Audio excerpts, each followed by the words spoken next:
take them nice and slow and controlled.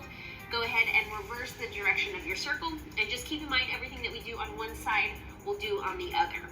If you're spilling over onto the left side of your body, see if you can press into both of your forearms, and that should help you level off.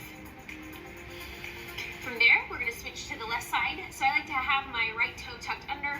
That way I feel nice and supported, and all you're doing is taking your left knee through a giant circle.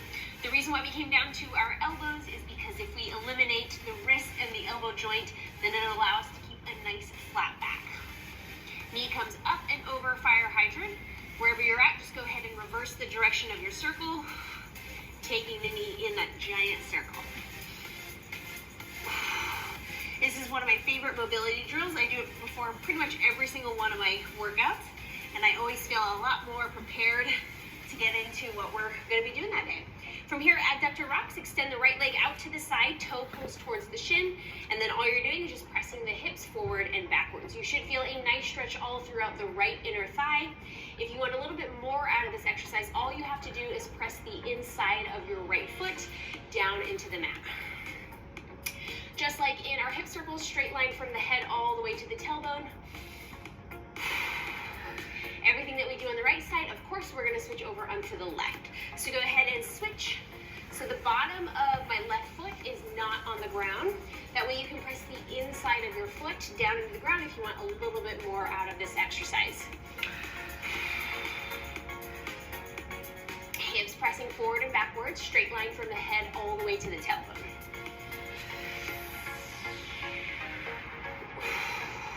Next exercise, we're going to be heading into a side plank position that is also going to not only challenge your core, but it's also going to help mobilize your hips. So if I come into the side plank position, I'm going to bend my knees so that my heels are slightly behind my booty. Lift yourself up, and then all I want you to do is press your shin down into the ground, lift the top leg up, and then drive your heel away from your midline or from your body. Think about having a straight line from the head all the way down to the heel, and the whole time you're pressing your shin down into the ground while pressing the hips forward. So working the obliques in addition to challenging the hip mobility, which will make your lower back feel a lot more supported in all the exercises that we'll be doing here today. Go ahead and switch sides. So shin is going to press down into the mat, knees are bent, press the hips forward and then lift the top leg up. And then really think about keeping your hips lifted away from the mat while pressing the hips forward, using the shin to drive down into the mat, and make sure that the shoulder stays out of your ear. Stay breathing. The more that you do this exercise, the better and the more stable you'll become in it. I know that it's a little bit challenging at first, but good news is we're done with that one. From there, go ahead and come on up to standing, and we're gonna head sure that the chest stays up. You're gonna come down into this sumo squat position, and then all I want you to do is lift your right heel up. You're gonna pause while leaning the body over towards the right, and you're gonna come right back to center. We're gonna do this on both legs, but for now, we're just starting with the right side. I like to reach my hands out in front of my chest. It just makes me feel like I can hold my body up a little bit better. One of the biggest errors in sumo squats that I see is people tend to lean forward. So if I reach my hands out in front of me, I can make sure that my shoulders stay in line with my hips. And all I'm doing is just lifting my right heel up, shifting my body over towards the right, turning or warming these hips up. That way I can make sure that my lower back is supported in all of the exercises that we are doing today. Just a few more. Try to give me 3, 2, and then 1. You can stand up, and we'll do the exact same thing on the left side. So starting with the feet wider than hip distance apart, you're going to come on down. Make sure that the knees are driving backwards, and then all you're doing is just lifting the left heel up and coming right back to center. Good. So this is another mobility drill, but as you can tell, it's obviously working the lower body. This just helps make sure that all of the exercises that we get ourselves into are that much more supported. If you find that your legs are starting to burn, you can come up out of it and then lower back down, and then continue on with that left-sided heel raise. Good. We've got less than 10 seconds left to go. Let's do 4, 3, 2, and then come up out of it. From there, we're just going to be doing an alternating reverse lunge. So starting whichever direction you'd like to face, you're just gonna drop the right knee back and then go towards the left side. Back knee kisses the ground, using your front heel to drive yourself up to standing. If you notice I have somewhat of a forward lean, that's just gonna help load my glutes a little bit more. That way these exercises feel a lot more comfortable in my knees and my hips.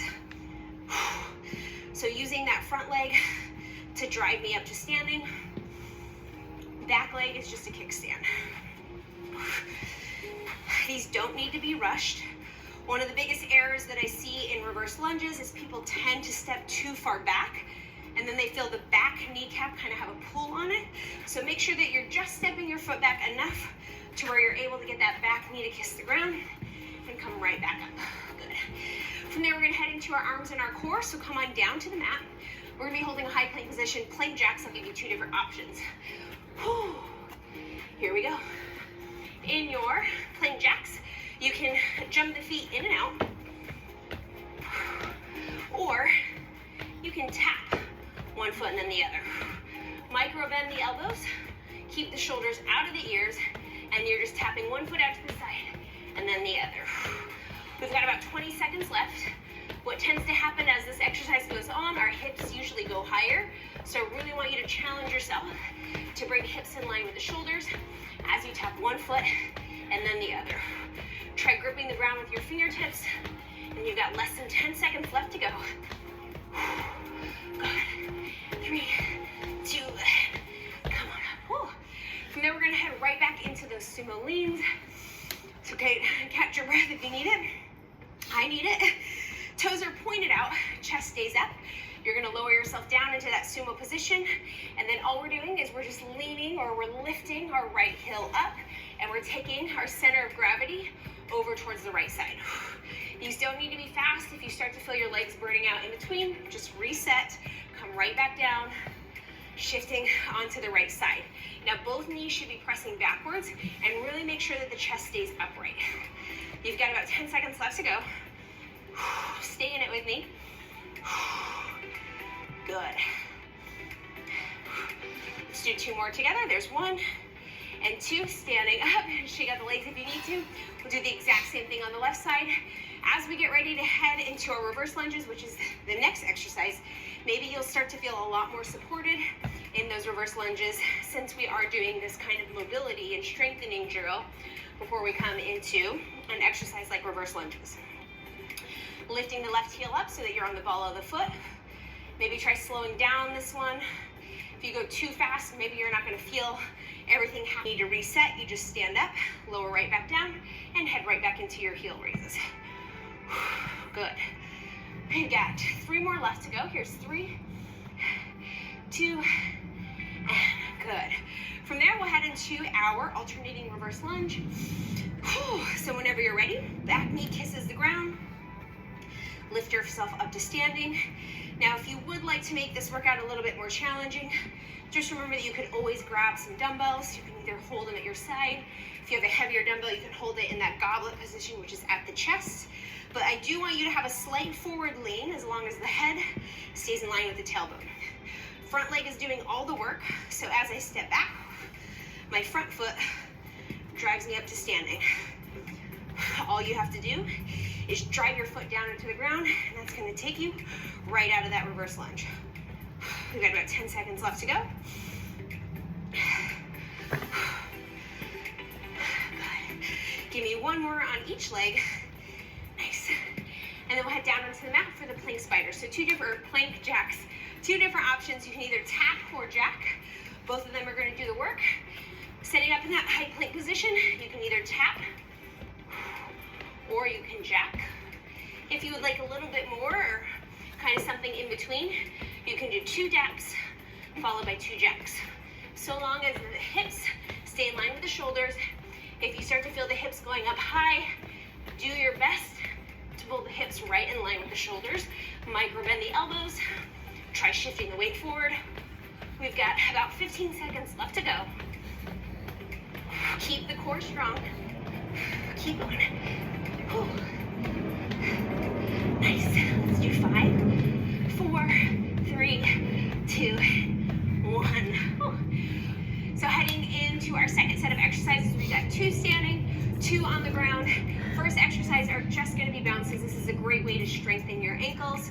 All you're going to be doing is just bouncing here in place. Two different options. You can leave the ground a little bit, or if you don't want to leave the ground, you want to do a little bit more low impact bounce, just leave the balls of the feet planted on the ground and you're just kind of bopping up and down. If you want, you can chug the shoulders just to loosen things up. If you want a little bit more, you can always pretend that you're doing lower back friendly. Again, my name is Charlie Atkins and this is Well and Good's Trainer of the Month Club. If you would like more videos and workouts like this, make sure you subscribe below.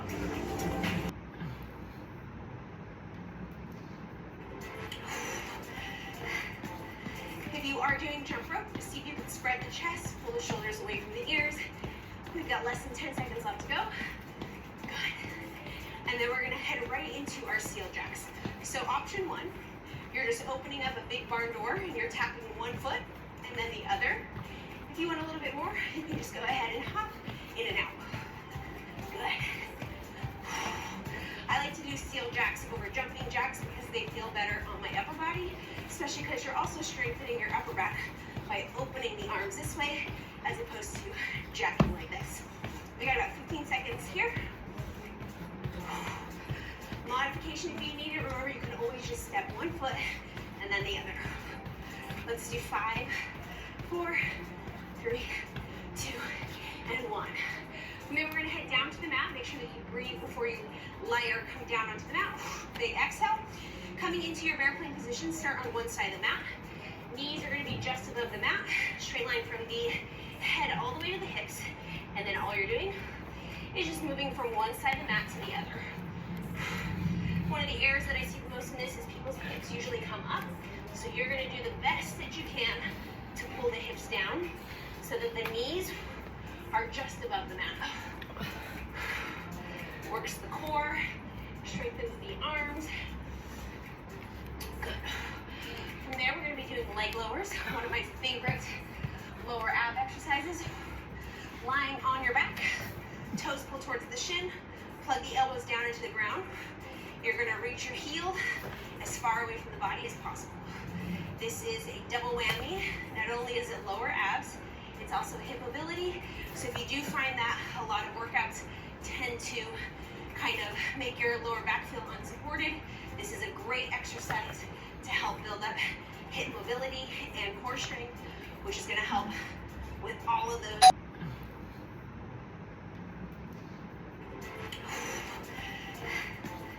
If you are doing jump rope, just see if you can spread the chest, pull the shoulders away from the ears. We've got less than 10 seconds left to go.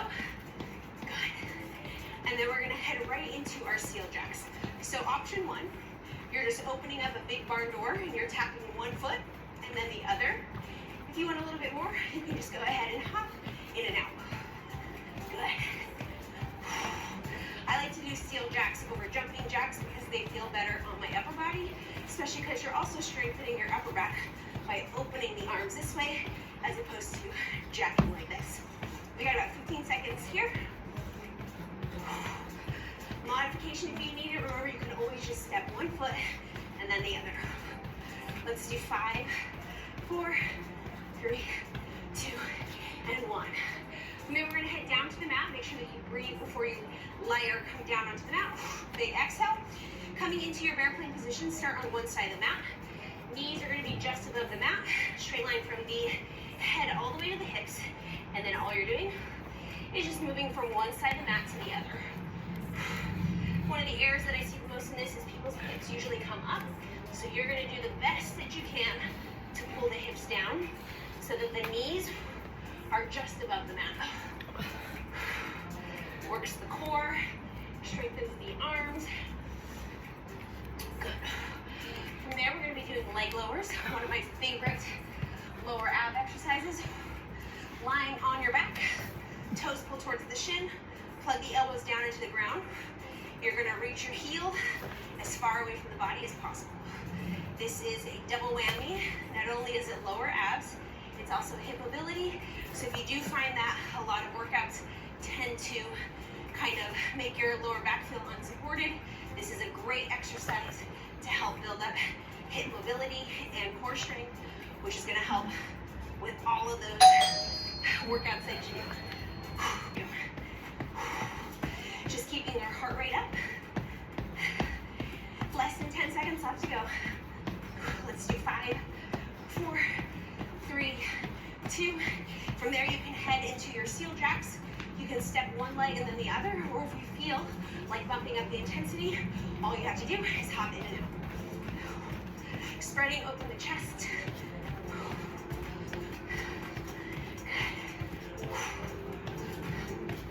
Just a quick little workout, strengthening total body. And goodness, this is almost done with it. We've got about 10 seconds left to go, all the way through on this exercise. Let's do 5 more together. Here's 5, 4, 3, 2, 1. From there, heading down to the mat for a lateral bear crawl. If you did want to challenge your bear crawl exercise, all you have to do is place a yoga block on your back, and that will tell you if your hips are going too high. So just moving from one side to the other, not letting your hands or your feet cross, keeping the hips right in line with the shoulders. Core stay strong, stay breathing. If you need to slow down the exercise, you can. Otherwise, heading to the opposite side of the mat. Good. From there, final exercise, leg lowers. You can either do leg lowers, or if you want to do heel drops, all that is bending your knees. Otherwise, here we go. Reach the heel as far away from the body as possible, trying to keep the lower back connected to the mat. About 15 seconds left to go. Really straighten the legs, reaching the heel as far away as possible, not letting the heel touch the ground. Let's do 4 more together. Here's 4, 3, 2 more, and 1. All right. So that right there was a lower back strengthening workout, or lower back friendly. Again, my name is Charlie Atkins, and this is Well and Good's Trainer of the Month Club. If you would like more videos and